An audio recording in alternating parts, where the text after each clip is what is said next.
Represented tonight, son. Woo! Welcome, guys, to Think About It Reviews. I'm rocking the Thor shades. This was actually from the first Avengers marathon I went to for the first Avengers.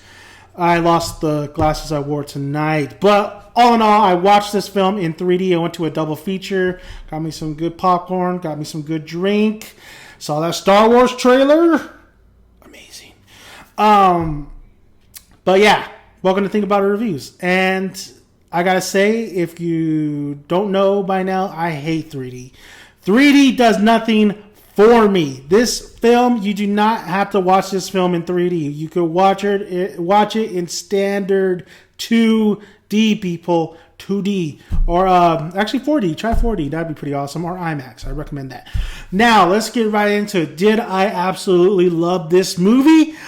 No, I didn't. I didn't love it. I did not. But I freaking enjoyed the hell out of it. I really had a fun time with this film. Just like the Avengers, I had a fun time. They really went bigger and bigger and bigger in this film. But I felt like they lost something along the way. Now, there's some problems with this film, but there's a lot of great stuff to love about it as well. Let's start with the good stuff about it, and that is the teamwork. Everybody seems to be calling each other monster in this film. And don't worry, no spoilers. I'm not going to spoil it for you in this review. This is a non-spoiler review.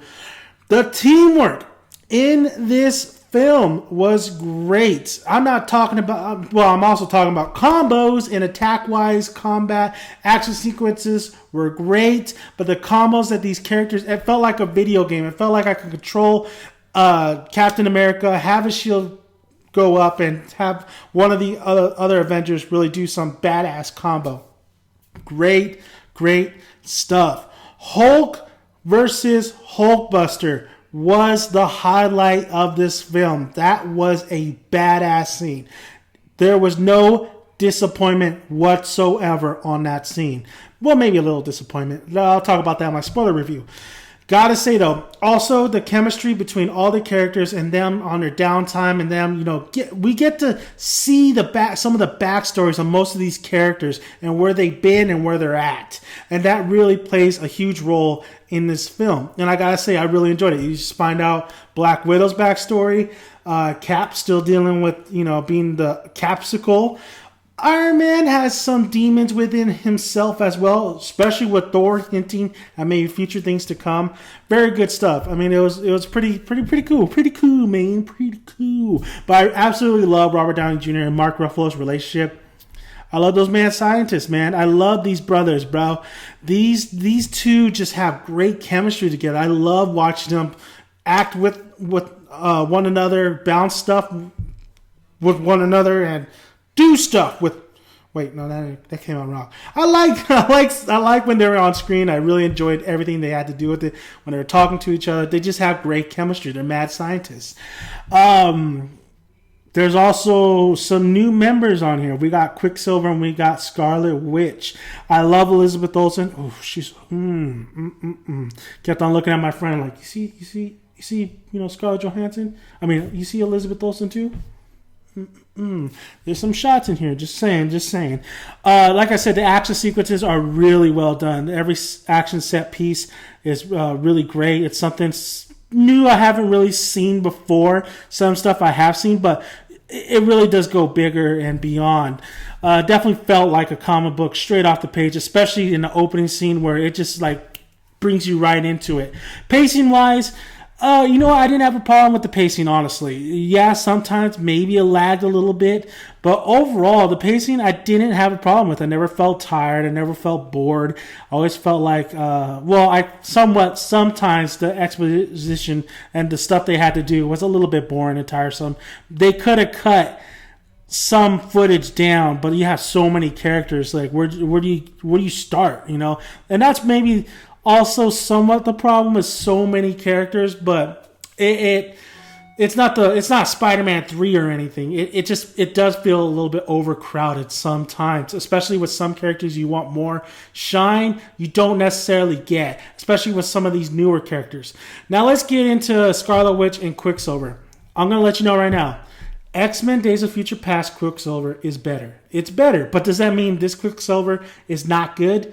No, it does not. This Quicksilver was actually pretty good. He wasn't too bad.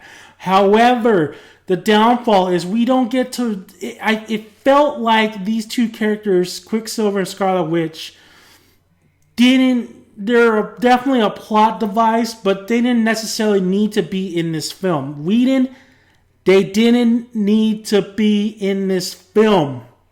He stated his case how many times that these two are vital for the plot. They did not need to be in this film. There is a problem. I think you introducing them into the film takes away the thing that should have worked but didn't. I'll get to that in a moment. But I do love me some Elizabeth Olsen.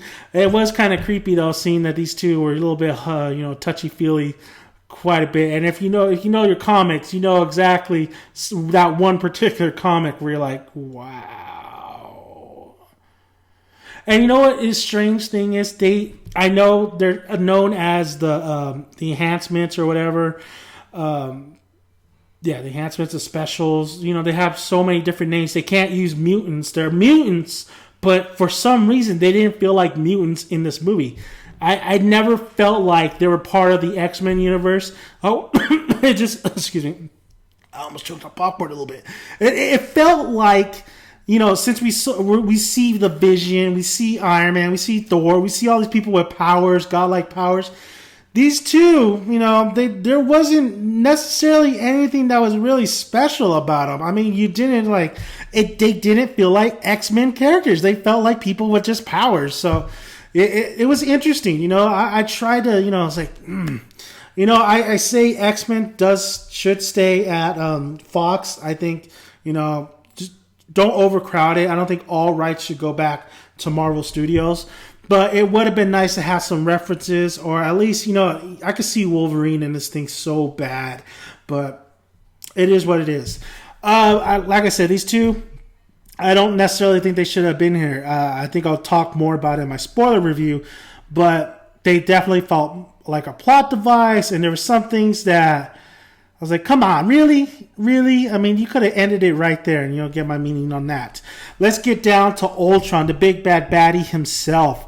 Honestly, I like the design from the comic books, the Ant-Man design, because Ant-Man does design Ultron, but in here, it's no secret, Tony Stark develops Ultron. Just how he becomes Ultron is another, a spoiler that I'm not going to spoil.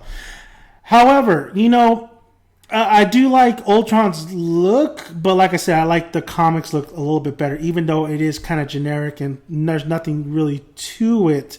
But it seems more mechanical, and so to speak. If you've seen Ex Machina, damn, you need to watch Ex Machina, because they're using some AI shit in this business.